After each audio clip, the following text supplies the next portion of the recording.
Carlsbad, People, Purpose, and Impact, an essential podcast for those who live, work, visit, and play in Carlsbad.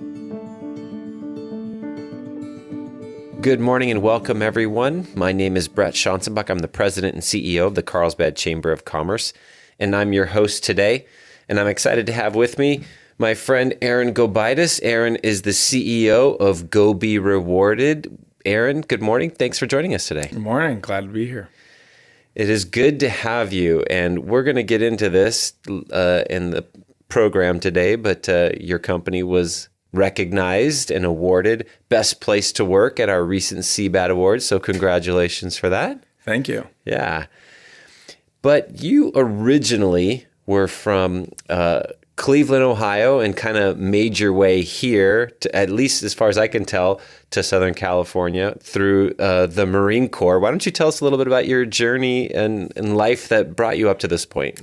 Yeah, as you mentioned, I grew up in Cleveland, Ohio. I had parents who were small business owners. They actually had a custom drapery business. I remember, we always lived in the business, sure. Whether it was like above or on the side of the workroom and everything like that. So I've always been really close with small business owners and,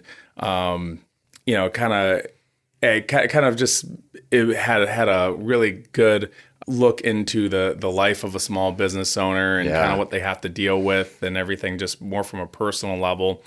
And, it was one of those things, though, where, especially if you're talking about the early 2000s, the economy was not the best at that point in time, especially when you're considering the Rust Belt over in the Midwest. And really, my only way out was joining the Marine Corps. Nice. And that was also a really good reason to not take over the family business. Because I will tell you, though, I do have many good web designers that work with me.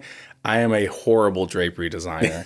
I work horribly with fabrics. I have nowhere near the talent that my dad does. Just literally look at a window, sketch it up, and sell a $200,000 worth of drapes in some cardiologist's house. My goodness. I went with my dad on jobs ever since I was 12 years old, and never really picked up those particular skills that he had. So my one way to get out of the family business without getting guilted into coming back was joining the Marine Corps. I was in Special Operations and Reconnaissance for about 5 years. Nice. And I was stationed in Okinawa most of the times and other places overseas. But then my last year and a half, I came here. I was stationed at First Force Recon, and I just decided I wanted to stay when I was done with my 5 years. And actually, you and I, we go way back. Yes. I remember when I first opened up my business. First, I just had this weird thing. I don't know, because my parents weren't part of the Chamber of Commerce or anything like that. But for some reason, I thought that you had to join the Chamber of Commerce to open up a business. You do. Everybody listening, you should. You have to. It wasn't a bad notion by any means. But I remember it was like the day I got my LLC paperwork and everything done, I was like, I got to go to the Chamber of Commerce and, join. Yes. This was back when you were over at the Vista Chamber. That's right. And, I was actually still in the Marine Corps at the time. Yeah, you were still in the Marine Corps, and you're already planning for your transition. So it was one of those things. I joined the Vista Chamber, and I think I'm actually part of 13 chambers now. Wow. Not active in all of them, course, but Carlsbad and Vista being my two main ones. Yeah. I'm on the board over at Vista, and it's been being really active in the local community and the chambers and everything like that has really just been a core part of the business from day one. Yeah, that's phenomenal. And yes, I had made my own notes about how the fact that we had met when you were still in the Marine Corps and already were starting your business, which is so great, because we hear a lot about how difficult transitioning out of the military can be, that strong bond of brotherhood that exists there. Then you come out into the rest of the world, it's not quite the same. You don't necessarily get the skills you need to be a business owner or even, function within inside of most businesses very well in the military. Yeah. You get a lot. There's a lot of skills you do get, but yeah, that's definitely not one of them. And we should probably go ahead and share with everybody, tell everybody what Go Be Rewarded Marketing does. So give them the full so scope. we do website, social media, video, Google Ads, and SEO for about 200 businesses here in the San Diego area. Especially, if you're listening to a chamber podcast, you probably see a lot of different marketing companies, and Sure. There's lots that kind of either come and go, or just even do things a lot differently than the way we do them. And I would say, there's a couple of things that really make us different. First off, we only work locally. Mm-hmm. So we only work with people in the San Diego area. That's for a couple reasons. One, it allows me to it allows me to meet with all my clients face to face, which just makes things so much easier and I think a lot smoother, especially when we're dealing with small business owners who aren't familiar with online marketing or anything like that. It really helps them. And most people are coming to us as well. They've usually, they paid some guy on Fiverr somehow $10,000, even though it's called Fiverr, $10,000 and didn't get their project done or it just didn't coordinate correctly. I think meeting face to face is important, as well as it allows me to send my photo and video crew, as well as even my writer, out to clients' locations in order to get genuine content for all the marketing programs that we do. So we don't have to use stock content. Even if it's like a business consultant or an accountant or something like that, I don't have to have that whole you see the very multicultural team of people going like this with their arms crossed on the website. So true. I don't have to have that. So that's really great. And then the second thing that really makes us different as well is all of our work is done in-house. And actually, I think that kind of plays into being the best place to work. Is I don't subcontract any of my work. It's all done by our full-time W-2 employees over at our office in Vista. And that makes sure that, first off, we have, full control over the process on what's going on. I don't have to say my subcontractor over in Australia who does the social media is, it's Australia Day and he has off work, or something like that. Like I said, they're all in the office and they all get to coordinate. It actually allows me to keep my pricing a lot more approachable for small business owners because I don't have to mark up a subcontractor's work. Right. So they're able to. So we're able to do a whole lot more on a small business owner's budget because we're doing everything in house.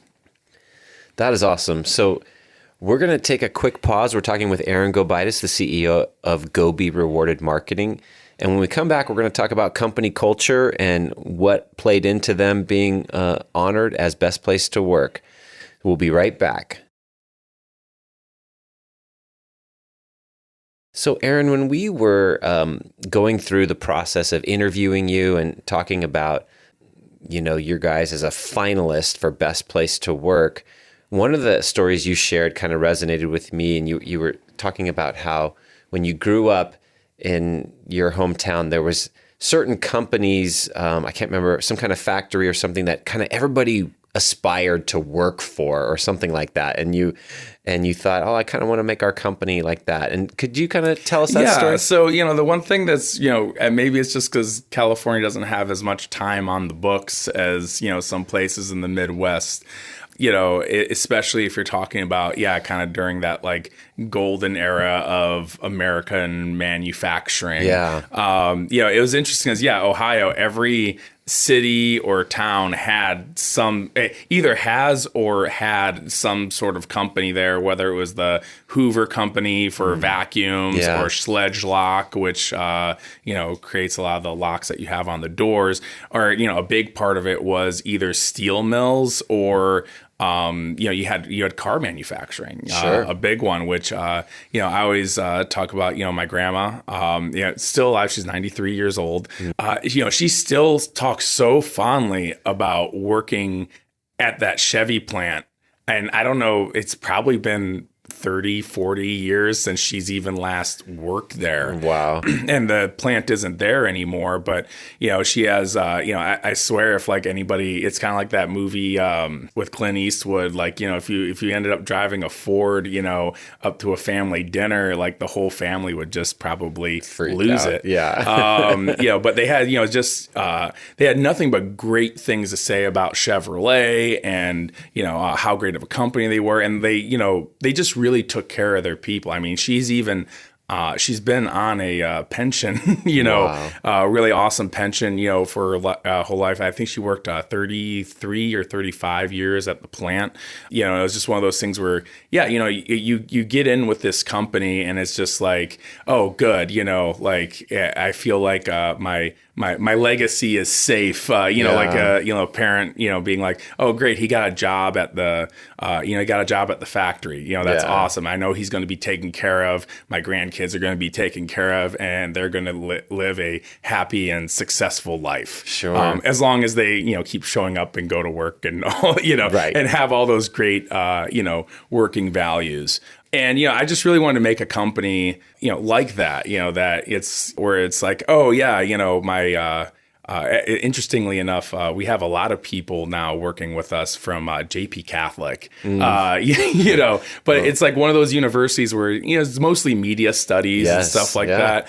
And, not necessarily, it's not like you get an engineering degree and it's like, oh, yeah, I'm just going to go work for Raytheon and, be an engineer or something like that. There may not be as many clear paths to, industries. There might be like Hollywood or something like that. But, it's not like you don't have your local Hollywood or something like that.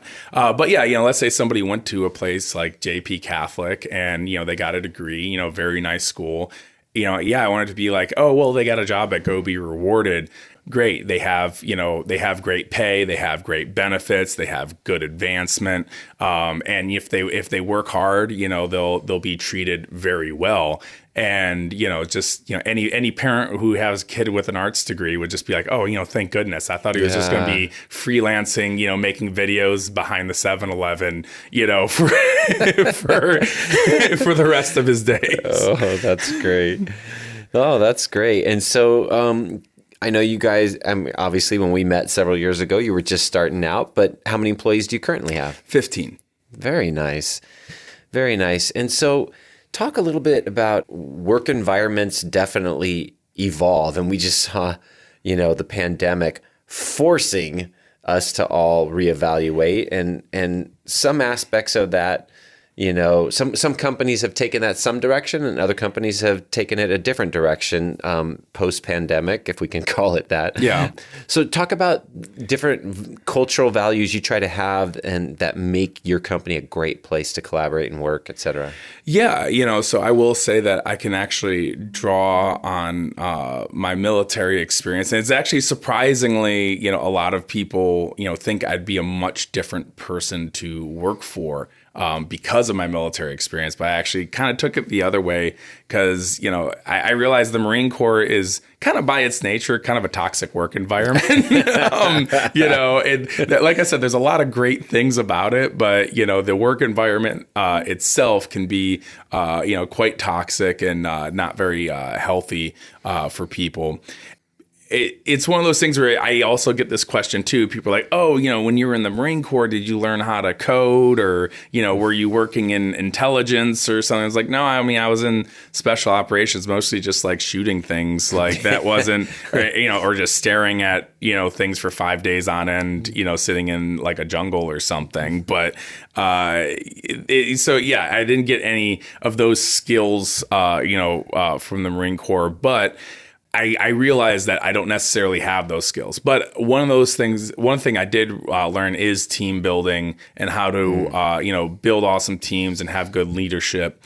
And, I think as a CEO, it's your job, it's your job to just create the correct environment for people, as opposed to trying to create the correct people. And so, I think if you're putting the correct environment in place, and then, of course, it's your job to put people there and, making sure that they're going to be the right people. They won't be, incorrect, but as long as you make a really great environment, and that's what you make your job to be, I think that people will end up doing a great job. I actually even ran into something that was made the culture slightly toxic back in 2019, pre-pandemic.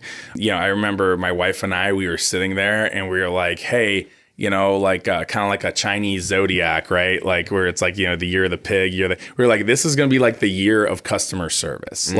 And of course that sounds great. Let's put clients first at our company. And that was like literally like what we said. We were like, we're going to put our clients first, no matter what, even if there's a dispute, we're going to take the client's side on it. The customer's always right. And, we actually found out that really bit us in the butt, down the line, because one thing that, I learned a very hard lesson about doing that, taking that initiative in the company is it's actually, the customer isn't necessarily always right, but it's one of those things where if you take care of your people will take care of your customers. And as a CEO, especially going from a 2-person company where it's just me and my wife to a 15-person company, you have to take that transition of I'm no longer taking care of my customers.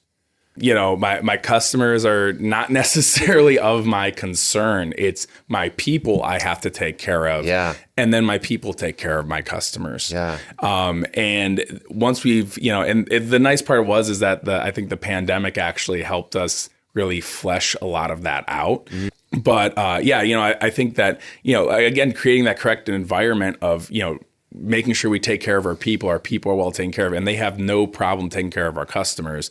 It kind of goes into those things where if you're just taking care of your people and let them take care of their customers, you're also not micromanaging people on top of that. And I've never heard one person on the planet being like, I just love being micromanaged, like as long as I have a boss who can. And also, the worst part about micromanaging people is it's more work. Yeah. It's more stress. Yeah. I don't understand some of these bosses and some of these business owners who micromanage everybody. It's more work for you. Yes. Being a business owner is hard enough, let alone if you're trying to micromanage every single transaction that's going on in your company. Exactly. Well said. Well said. Oh, but that's great. And I think that's a good insight, as you grow, because when you and your wife were just the two, your whole world was the customers, but now you're taking care of your people who take care of your customers. And that's a great evolution. And I know, again, from our chats in the past that your team collaboration and the way you guys interact, has been, because some marketing companies, I'd love for you to share about this. Some marketing companies, I actually was just talking to my sister yesterday. My sister, her daughter, my niece, graduated college, I think in December, and is kind of in the interview process trying to find that, first real job, so to speak. And first adulting, Yeah. And she's right now in an interview process for some marketing position with, I think it's a real estate company in Phoenix. And they've told her, oh, we're open to you doing this fully remotely, right? Yeah. And there's some firms that in this space, that's fine and that works for them. But if I remember correctly, you guys really value the being together and the collaborating. Yeah. And so, I think that's one thing that most businesses learned throughout the pandemic. We kind of we had the right notion pre-pandemic. I think when it comes to a collaborative, creative process, it needs to be in person. Yeah. If I was an accounting firm, I'm hopefully my accountant's not getting too creative with my books or anything like that. But or if we're doing taxes or something, I think that can all be done remotely, or even that position that is the marketing person at a company, because everybody else there are real estate agents and, or the real estate broker, and she's the marketing person. Exactly. That could probably be done, remotely. But when you're talking about we have multiple departments that have multiple people in them, all collaborating towards one effort and one project. There's so much that gets lost in, email. I would say even just recently, in the last couple of months, we've had quite a few meetings with clients that we're like, thank goodness they came in person, because, maybe we talked to somebody and over the phone there was a misunderstanding, or you can send them all the metrics and all the stuff that you want. But then, they just came in person. We had a law firm just come in yesterday that literally yelled at me on the phone 2 weeks ago, because he just didn't understand where his leads were coming from and, if they were good or bad or anything like that. And then, came in person and everything, within 5 minutes, we were able to, the whole team was sitting down there, and, we had about like 6 people in the room, and, we talked it out and we showed them everything that we needed to show them. And we were just like, oh, thank goodness. Like, we thought that was, we thought that was going to be a really bad meeting, but this thing is it's interesting because, you kind of run into a thing where most people over the phone, over email, or, even sometimes over social media, they may seem like unreasonable people sometimes, but everybody's super reasonable when you sit down with them in person. It's different dynamic completely. And I think it's also the same with your coworkers as well. I think if you're sitting next to your coworkers, I know there's like funny shows where there's like, oh, I don't like this person in the office or something. It's like, that's pretty rare that like something like that happens. Usually everybody, wants to work together as a team. People go out to lunch together. People, share things back and forth. You share personal stories and stuff, which if you're just emailing with your coworkers back and forth, there's no way that, if I was your coworker, there's no way I would know that your niece is applying for jobs or something like that. It's all just 100% business. And interestingly enough, we had a person who he ended up getting another position at a company, and it was a really good position, actually paid really well. Okay. But it's funny because like now he's like coming back every couple of weeks just to kind of like hang out, with misses the camaraderie and the because he's working from home. He's a 20-something millennial. Yeah. Working from his 1-bedroom apartment, here in Southern California, which is, that's lonely. that's lonely. It's weird. It's not like he has a wife and kids in the house or anything like that. And I guess if you did have a wife and kids in the house, why the heck would you want to work from home? Yeah, that sounds like a lot of distractions there, especially when it comes summertime and everything like that. I'm sure the kids don't make it easy to do the work from home. That's so true. Your firm is growing. Yes. You guys have outgrown your current space. You're moving soon? We already did move. Actually, we're in downtown Vista, right in the old Empowered Firearms building where the North County Bar Association and stuff used to be. We're finishing up the construction. Should be done in a couple weeks here. So we'll be having our ribbon cutting and everything like that. I just want to make sure we get the good dates on the construction and when everything's going to be done. But so, we're moving. We moved into a larger space, a little bit more centrally located. The employees love the fact that they can just walk in downtown Vista and, go get lunch. Restaurants everywhere, there's a movie theater nearby. There's parks nearby. Whereas we were kind of more conveniently located off the freeway before, but it was really near. It was next to Tri-City Hospital, I guess. But I guess that was convenient if you really needed that. But not. It wasn't really near anything. Now you're near handles. Now we're near handles, which is dangerous. What is it? The employees, they really like Doghouse. Oh, yes. But surprisingly, it's not even for the hot dogs. Apparently, they have burritos there.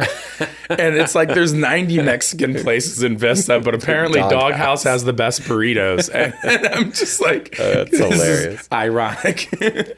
And speaking of growing, your personal family has grown recently too.